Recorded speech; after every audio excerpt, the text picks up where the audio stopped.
What's going on, y'all? My name's Rob. Welcome back to the Kentucky Chew, where we're going to be talking about the wonderful world of whiskey.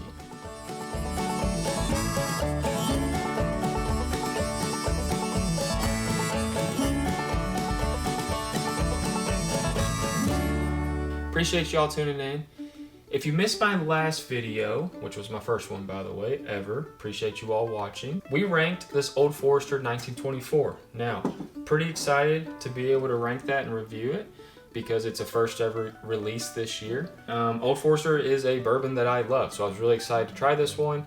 I gave it the review on the first episode, so go back and watch that. I will say I gave it a pretty highly favorable review. For me, it's a good bottle. It's a good one to have. I do recommend it. But with that, I want to compare it to some other whiskeys that I have on my shelf and just see quite how it lines up. So let's dive in and see how it does. I have the three other whiskeys that I will be blind tasting compared to the Old Forester 1924. So first one I thought of is the Henry McKenna 10. And the reason being, Old Forester 1924 is a 10-year-old bourbon, and it also is 100 proof. So, picked out the Henry McKenna. For those of you that don't know, also has a 10-year age statement on it, and it also is 100 proof. So to me, this was one of the, purely on the label, best comparable bourbons that you could do. Difference with this one, the Henry McKenna 10 that is, it is a single barrel, so you're gonna have a little bit of different variation in the batches and the bottles and everything, but still, for the purpose of blind tasting, I felt like this would be a good one to line up next to. Also, the retail price of Old Forester 1924 is $115 to $120. It's pretty steep even in this day and age of bourbon for a product to automatically cost that much. Now, secondary is completely different. There's bottles that are $30, $40, $50 that'll go for hundreds and hundreds of dollars more on the secondary market. There's a store here I could go in right now and they've had this on the shelf for 4 weeks. So, it's kind of in that middle ground, which is why I put it on here. This one specifically was barreled in 2010. So just for anyone who pays attention to stuff like that, that's the Henry McKenna 10. Next one I picked is the Russell's Reserve 10-year-old bourbon. Again, 10-year age statement, Russell's Reserve. This is going to be a product from Jimmy and Eddie Russell. Two huge names in the bourbon industry. And so, profile-wise, obviously, the reason I'm pairing this is that 10-year age statement again. This one's a little bit lower proof. We're in the 90 proof here. So, it's not going to pack quite as much heat, but for a blind taste, that's still going to be pretty comparable, and we'll see how it lines up. The reason I also wanted to pick that one, easily findable. You can go into any store, it's going to be on the shelf. Pretty sure it's going to run you about $50-ish. Don't quote me on it. Could be some $10 fluctuation there, but it should be around that price. So, for me, this is what I like to do blinds. Let's say this one comes in first, boom. Now I've already compared it. It's a bottle I can get time and time again, and it keeps me buying bottles that I'm actually going to drink. Speaking of bottles that I am going to drink, Eagle Rare. This, everyone's got their first love, right? And you remember, this is my first love in bourbon. Back in college, this is what me and the boys would go buy if we wanted to spend a little bit more money, right? Splurge a little. Look how far we've come now, but this bottle, man, if you could find this on the shelf all the time, you'd be crazy not to pick it up. It's in the $30 range. In my mind, it's incredible. I've always loved it. I am biased towards this bottle though. So I wanted to throw it in there. 1, 10-year age statement. 2, 90 proof. So it's gonna fall within the lines of what we're looking for, but hard to find. Out of these 4 right here, Eagle Rare is probably the hardest to get. Now I'm talking like walking into a store. Since this Old Forester was just released, I am seeing it pop up on the shelves. It is quickly purchased, but it is popping up. Eagle Rare, you got to know whenever that liquor store is getting it, or you got to know someone, or you got to be willing to pay that secondary price. So here's the bottles. Here's what we got. Let's get to chewing. All right. So got all the whiskey poured in front of me. Obviously, I do not know which whiskey is in which glass. My wonderful wife helped me pour these. She's in full support of this hobby of mine. So, shout out to my wife. But let's go ahead and get started. I'm going to be drinking my left to the right. So I'm going to start with this glass here. What I did is I taped the bottom with a letter A through D, and we're going to go through, we're going to come back and just see what we come up with. So cheers, happy chewing. I want to say I got like a sweet little cherry on the front end here. Yeah, right now I'm just really getting a cherry smell. You know, in case you didn't watch my first video, I was pretty transparent on where I'm at with tasting bourbon. I've tasted a lot of bourbons, but I've never really tasted with a purpose. I've always enjoyed just drinking with my friends and sharing, you know, bourbon and the memories that come with that. So part of the reason I'm getting into this is I really want to start taking notes on what I like and don't like, and hopefully along the way be able to get better at tasting. So let's see what we got here.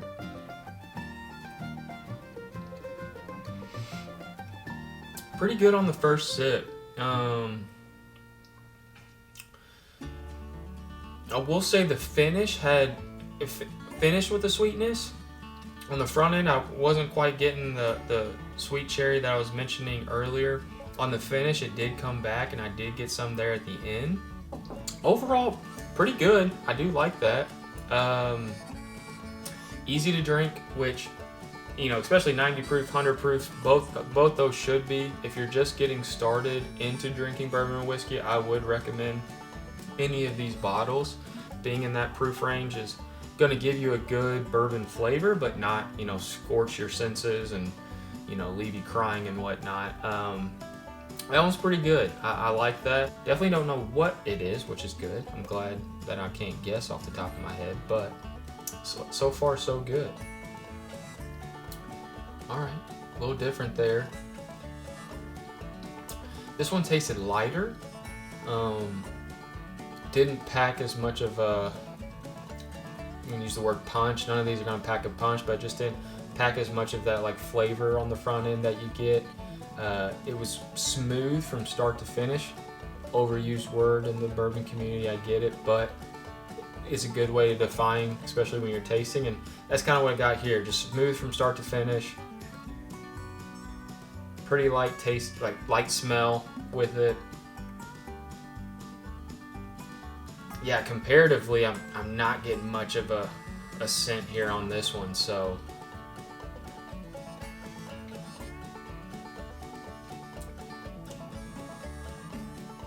Okay, that taste had a little bit of a sweeter note to it.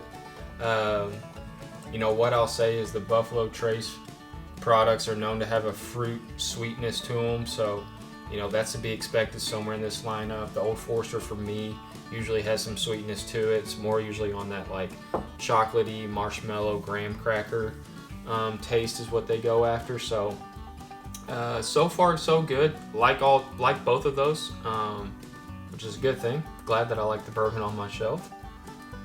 Let's dive into the third one. Okay. Smells pretty good. Okay, that's smelling really sweet. Like a syrupy sweet almost. But almost like a fruit syrup. Hope I don't get roasted for any of these guesses I'm making. I'm trying to be as transparent with you all as possible on where I'm at with tasting, but I know somebody's gonna come in here and be like, smelling sweet syrup.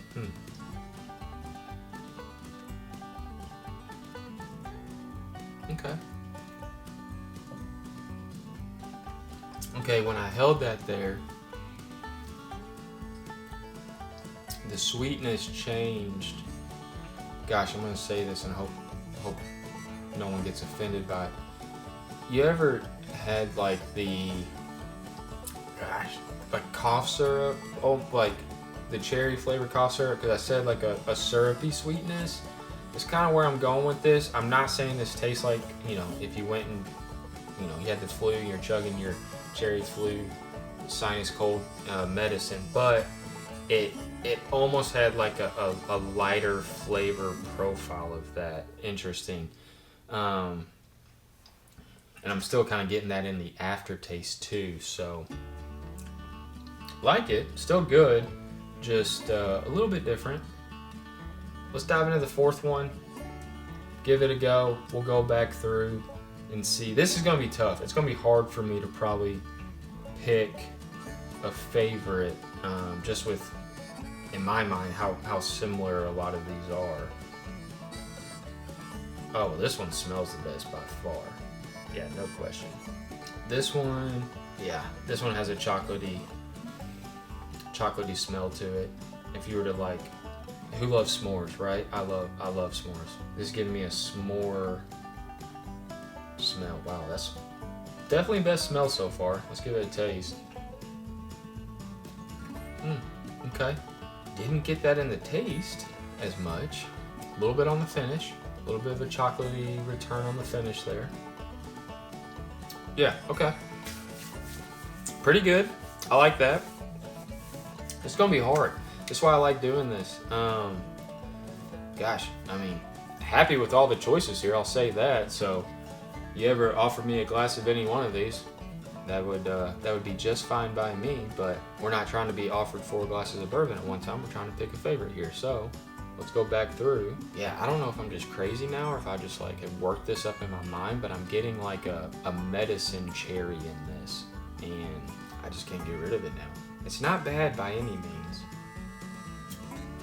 And it tastes light. Just tastes lighter.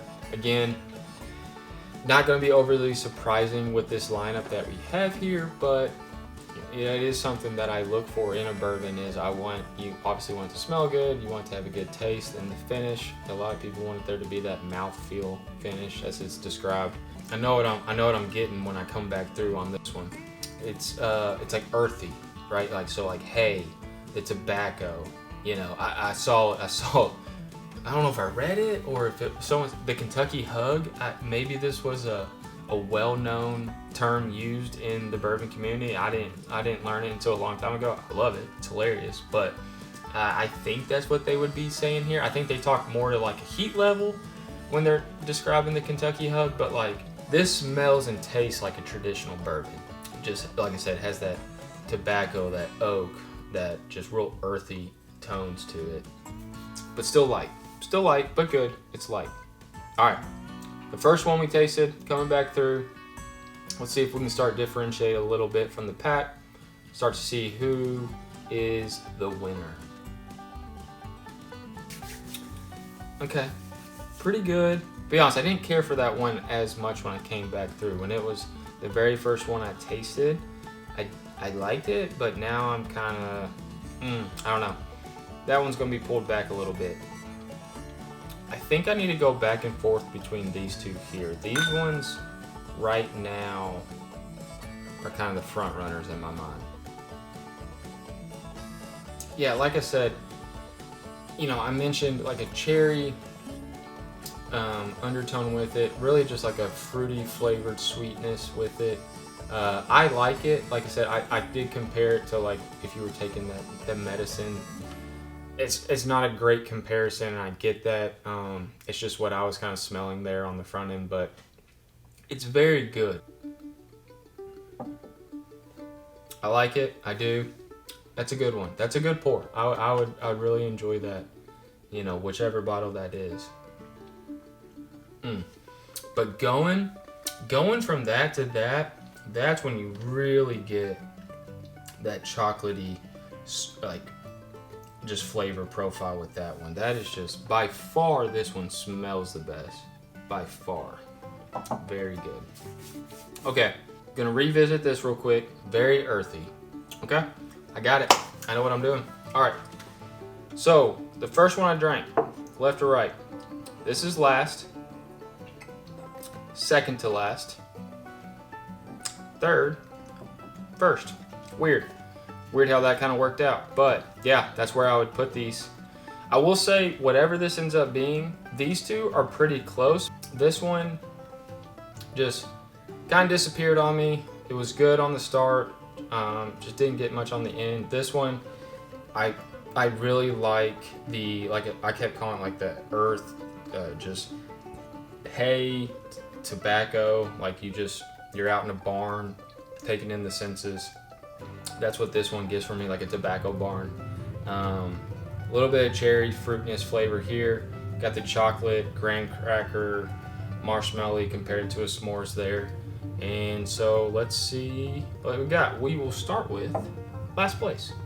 So last place, underneath we have B, which is Henry McKenna 10. So last place out of this lineup, Henry McKenna 10. Now, still a good pour. I did say on all of these that I did enjoy them. There wasn't one I was like, no, I don't like it. But for this blind, Henry McKenna 10 finished in last place. All right, next up, we have Russell's. All right. So, Russell's, the bottle that you can find on every day, the profile I was getting on this one is pretty spot on. The Russells are known for those tobacco-y and just hay, things of that flavor profile. And so I'm not surprised that's what I was getting. Makes sense, but what this tells me is I should have another bottle of this one, which I do. So glad I have it.